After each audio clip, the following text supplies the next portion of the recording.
गुरुजी नमो नारायण। जय श्रीमन नारायण सीताराम। गुरुजी आप जो है कि ये नदी किनारे बैठ करके सिद्धि कर रहे हैं, तपस्या कर रहे हैं, गुरुजी क्यों कर रहे हैं?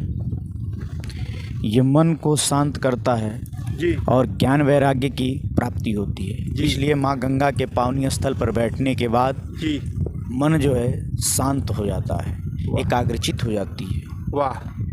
इसलिए कहा गया है जो पावनी गंगा है, जी जिस व्यक्ति को ज्ञान ना हो, जी कुछ हमने संतों के मुखार बिंदु से सुना है जी कि आप गंगा का जल पिएं और गंगा के निर्मल स्थानांतरण में भ्रमण करते रहें, जी कुछ दिनों में जी।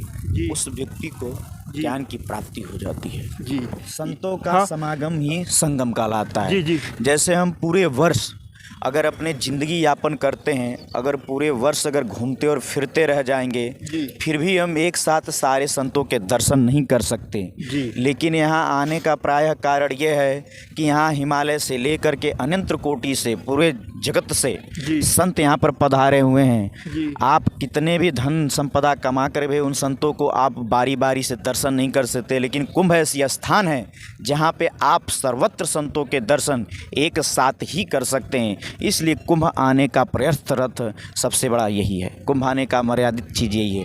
नहीं तो यहाँ पर हमेशा बेड़ी माधव का दर्शन, नागवासुकी, भरद्वाज आश्रम, अक्षय वट और त्रिवेणी संगम रहता है।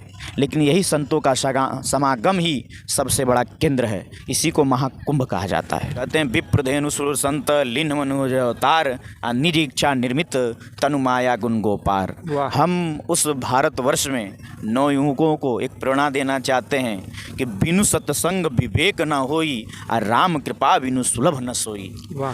भगवान की प्राप्ति, भगवान का अनुरचन के लिए जब तक आपको सत्संग नहीं करेंगे, आप लोग सत्संग नहीं करेंगे, माता पिता सेवा नहीं करेंगे, गुरु का वंदन नहीं करेंगे, तब तक आपको कोई भी ज्ञान की प्राप्ति हो नहीं सकती। कि जाकी रही भावना जैसी, प्रभु मूरत तिन देखी तैसी। आपका विचार जैसा हो, क्योंकि आप जब काले चश्मे लगा लेते हैं तो आपको संसार पूरा काला, और नीले चश्मा पहन लें तो नीला दिखाई देने तक लगता है। लेकिन जब उसी चश्मा को आप उतार कर देखते हैं तो फिर से यह दृष्टि देखने के बाद यह वही प्रकार संसार आपको उसी प्रकार से दिखने लगता है। गुरुजी सनातन धर्म का अर्थ क्या है? संक्षिप्त में मैं चाहूँगा कि सनातन धर्म का अर्थ बताइए, परिभाषा बताइए।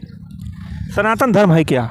सनातन धर्म देखिए मर्सी है, मतलब ये दया के सागर है। इसमें सनातन धर्म की व्याख्या जितना भी किया जाए उतना ही कम है। दया, धर्म, मानवता जिसमें प्रदान हो वही तो सनातन धर्म है। सबके प्रति सबके प्रेम भाव आदर सम्मान जिसमें हो, जिसको हर धर्मों को जो सम्मान पूर्वक देखे, जो सबका अहित ना चाहे, सबसे प्रेम भावना उत्कृत करे, जहाँ गंगा जमुना सरस्वती की उद्गम भाव बहती हो, जहाँ संतों का प्रेम निर्मल हो, ऐसी जगह है, उसी को तो सनातन धर्म कहते हैं। गुरुजी भारत का विकास कैसे हो सकता है? आजकल के युवा भटक जा रहे हैं भक्ति मार्ग से।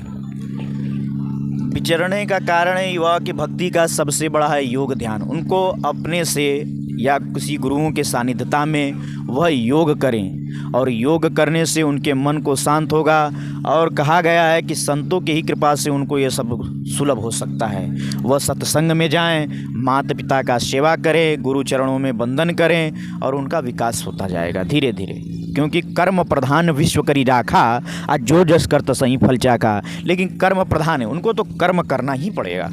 कर्म के बिना सब काम अधूरा है। भगवान ने आपको आँख दिए हैं, कान दिए हैं, पैर दिए हैं, तो भगवान ने जब आपको सारी चीज़ दिए हैं। गुरुजी मैं संक्षिप्त में मैं चाहूँगा, गुरुजी आप बहुत विद्वान हैं, आप योगी हो। देखिए मैं उन युवाओं पीढ़ियों से या मैं भारत के विकास के लिए सबसे बड़ा ये उपयोग बताऊंगा कि आप दो कर्म करने में सक्षम हो तो आप विश्व भर में आपका नाम जगत में पूरे संसार में उत्कृष्ट हो जाएगा। क्या? पहला तो आप ईमानदारी, और दूसरा आप चरित्रवान बने। हम भारत के उन नवयुवा पीढ़ियों से यह कहना चाहते हैं कि आप ईमानदारी का परिचय दें, और दूसरा जो है आप चरित्रवान बने, जिससे आपके ऊपर कोई दाग ना लगे। आप विश्व क्या संसार के कहीं भी आप देश में रहें विदेश में रहें, आपके हमेशा जय जयकारी होगी। जैसा कि भैया आप लोगों ने सुना कि चरित्रवान बनिए और जो है कि ईमानदारी रहे, ईमानदारी हो और चरित्रवान हो तो कहीं भी आप रहेंगे आपका मान सम्मान इज्जत बढ़ता रहेगा और आप उन्नत करते रहेंगे। चलिए। और उमा दारू ज्योतिष की नाही असबही नचावत राम गोसाई। कहा जाता है क्या क्या गुरुजी एक बार और बताइए। उमा दारू ज्योतिष की नाही उमा दारू। हाँ, उमा दारू ज्योतिष की नाही सबही नचावत राम गोसाई। कहते हैं कि जब भगवान के बिना पत्ता भी हिल नहीं सकता, उनके बिना कुछ भी नहीं हो सकता, तो आप उन पर हर कार्य को छोड़ दीजिए। जो भगवान कृत्य करते हैं, जो भगवान कृत्य हैं उन पर अविश्वसनीय होकर के जी आप उनके द्वारा उस कृष्ण पर हो जाइए। जैसे उन्होंने हवा बनाई है आपके लिए, उन्होंने जल बनाया है, उन्होंने पर्वत श्रृंखला बनाई है, तो हर प्रकार से वो जीवात्मा को देखते हैं कि किस चीज़ को क्या ज़रूरत है। समय से पहले किसी को कुछ भी चीज़ें प्राप्त नहीं होती है। आप चाह कर भी उस चीज़ को प्राप्ति नहीं कर पाते हैं।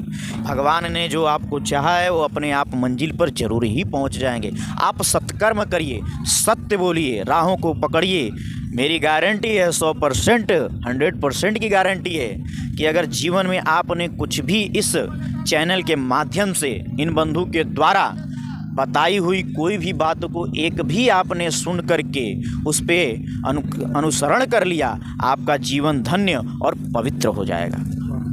चलिए गुरुजी, बहुत बहुत धन्यवाद आपको।